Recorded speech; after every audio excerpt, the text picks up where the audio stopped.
checked in. It's the Raggy Dolls. Raggy Dolls. Raggy Dolls. Raggy Dolls. Dolls like you and me. Raggy Dolls. Raggy Dolls. Raggy Dolls. Raggy Dolls. Made him perfectly. So if you got a bump on your nose or lumps on your toes, do not despair. Be like the Raggy Dolls and say I just don't care. 'Cause Raggy Dolls, Raggy Dolls. Raggy Dolls, Raggy are Dolls. happy just to be Raggy Dolls, Raggy Dolls, dolls like you and me.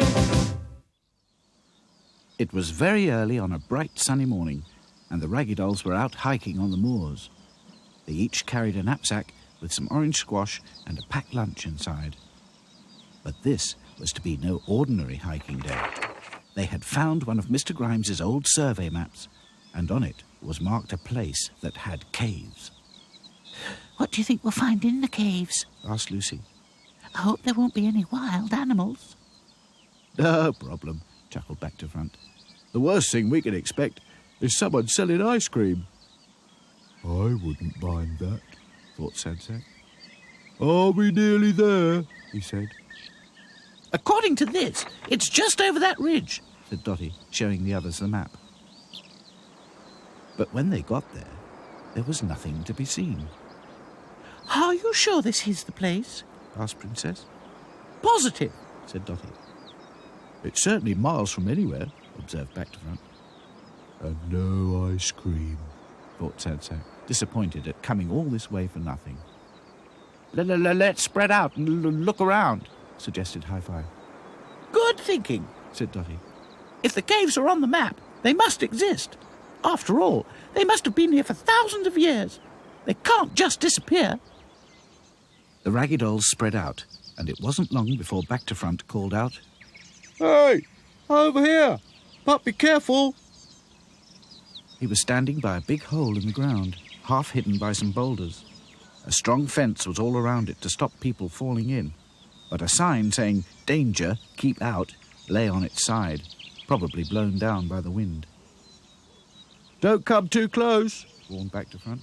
It's very, very deep. Then come away from the edge, said Dotty. We don't want any accidents. No problem, said Back to Front. He rejoined the others, and after they had fixed the sign back upright, the Raggy Dolls sat down and wondered what to do. It's obviously one of those caves that only potholers go into, said Dotty. What a nuisance. What are potholers? said Sadsack. People who like to explore underground, explained Hi-Fi. Yeah, said Back to Front. Like mountaineers in reverse. Does that mean we can't go in? said Lucy, almost hopefully. I'm afraid so, said Dotty. You need special equipment to go down there. It would be too dangerous for us. Just then, a rabbit came hopping by.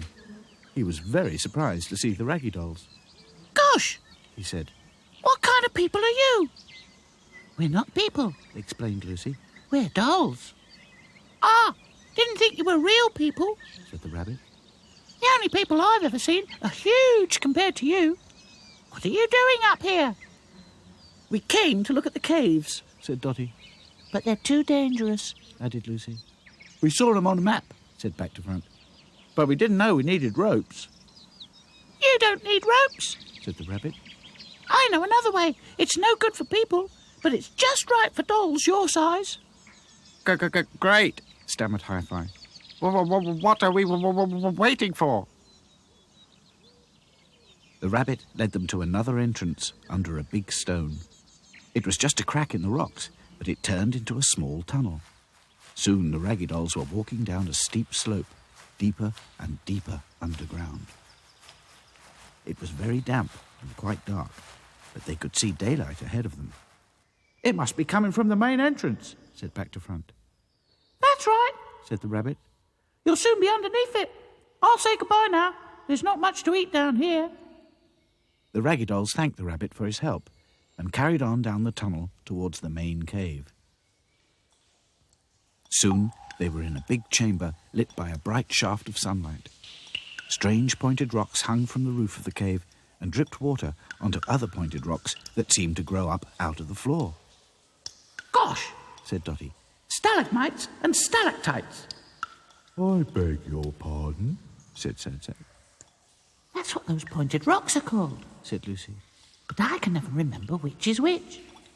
Stalactites hang and stalagmites stick up. Said Dotty. I looked it up before we came. They're very impressive, Said Princess. especially when you think of how long it took for them to grow. Rocks don't grow, do they? Said Sad Sack, thinking he was being teased. These ones do. Said Back to Front. See those strips? Each one contains tiny bits of stone. Some bits stick to the top one, making it longer, and some bits land on the bottom one, making it taller. It takes ages. Attention! Said Claude, who was standing by a large pool of water. Voila! Something has been here before us. He pointed to some large webbed footprints that seemed to lead straight into the water. The others gathered round, and Lucy's knees began knocking. Oh, I don't like this. Maybe there's a creature that lives down here, a sort of prehistoric monster, perhaps. And this is its cave. Nah, Said Back to Front, not too sure. all the dinosaurs are extinct. They died out years ago. What about the Loch Ness Monster? Said Princess. According to some people, that exists. Let's go. Said Sad Sack, convinced they had discovered a cave nest. Why else would there be a sign saying danger, keep out, and no one selling ice cream? Keep calm. Said Dotty. There's got to be a sensible explanation. Just then, bubbles started rising in the deep pool of water. Look. Stammered Hi-Fi, pointing at two bright lights under the water. I knew it. Wailed Lucy. It's got big wobbly eyes that can see in the dark. Everybody hide. Ordered Dotty. The Raggy Dolls hid behind some stalagmites and watched with horror as the bubbles got bigger and bigger, and a large, shiny black shape emerged from the pool, soon followed by another. Frogman. Blurted Sad Sack. Shh! Whispered Dotty. No, they're potholers.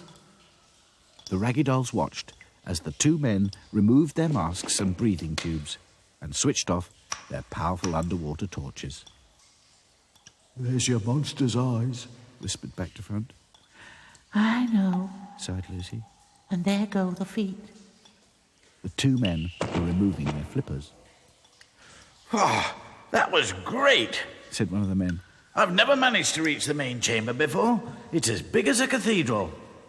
I know. Said the other man. It's a bit tricky getting there, but it's well worth it, don't you think? It was everything you said it would be. Thanks. The two men shook hands, proud of their achievement. In no time at all, the men had packed up their equipment and climbed up out of the cave. Time for lunch, I think. Said Dotty, opening her knapsack. Surely you're not going to eat it down here. Said Lucy, still a little spooked by the place. I most certainly am. Declared Dotty. And no frogman, caveman, bogeyman or dinosaur is going to stop me. Dotty's right. Said Princess. We were only scared by what we imagined. Everyone agreed.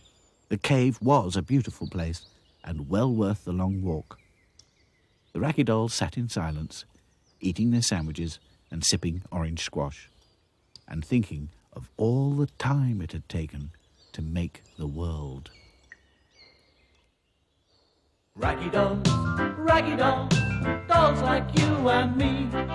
Raggy dolls, made imperfectly. So if you're not at ease with your knobbly knees and your fingers are all funds, stand on your two left feet and join our Raggy Doll chums. 'Cause Raggy dolls are happy just to be. Raggy dolls, dolls like you and me.